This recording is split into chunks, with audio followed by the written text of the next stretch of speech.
sun burned hot over the village, the ground cracked, and the great river had turned to stones. People whispered in fear, crops were dying, and the animals had vanished. Kweku, a young hunter, gripped his father's carved wooden drum and looked toward the forest. The elders gathered beneath the great baobab tree to speak of the drought, and they promised the drum of wisdom to whoever could bring food back to the village. Strong hunters grabbed their bows and rushed into the silent forest. Hours passed, days passed, but none returned. At night, the village lay silent under the moon, with only dim fires burning. Kweku knelt before his drum, tapping it softly in prayer.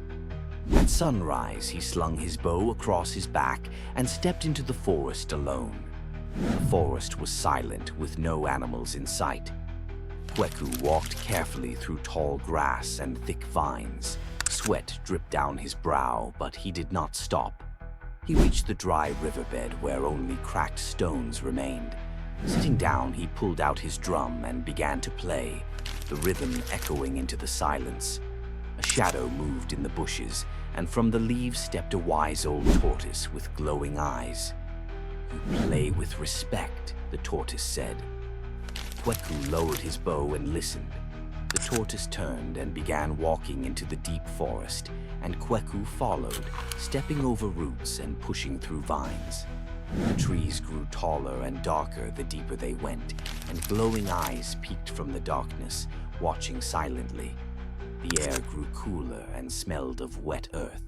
They reached a clearing where a massive ancient tree stood, and beneath its roots, water still flowed. Kweku saw animals gathered there, great and small. A lion with a golden mane lifted its head. A mother elephant stood protectively over her calf. Bright birds filled the branches, their feathers shining, and monkeys swung from vines, chattering softly. The animals stared at Kweku but did not run. He placed his bow on the ground. For 3 days he sat among them, listening. He drank from the clear river and learned their stories, why they had hidden from humans. Hunters had taken too much, too often, and the forest had retreated to protect itself. On the 4th day, the lion stepped forward, its mane glowing like fire in the sunlight. "You have taken nothing, yet you have gained everything," it said. The lion signaled, and the animals brought a single fish. It was already dead, a gift of peace. "Bring this to your people and tell them our message," the lion said. Kweku bowed low before the animals and promised to carry their voice to the village. He began the long walk home, the forest seeming alive as he passed. Birds sang softly, as if wishing him well. He stepped out of the forest, the village in sight. Villagers saw him and laughed at his single fish. 4 days for one fish, they mocked. Kweku said nothing and walked to the elders. Kneeling before them in the village square, he placed the fish on the ground and lifted his drum. The crowd fell silent, curious. Kweku began to play a deep, steady rhythm, and the sound told a story, the forest's story. It spoke of a hidden river and animals living in peace. The beat carried truth. The forest could heal. The drum began to glow in Kweku's hands.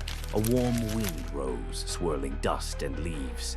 Then came the voices: lion, elephant, tortoise, birds. The crowd gasped in awe. Elders bowed their heads, tears in their eyes. They remembered the old ways, and they knew the forest was not an enemy, but a friend. The eldest elder stepped forward, holding the drum of wisdom in his hands. The elder placed the drum in Kweku's arms. "Not for what you brought, but for what you understood," he said. From that day, the village changed. No one hunted without giving thanks. No tree was cut without permission. The river began to flow strong again, and animals returned to drink from its banks.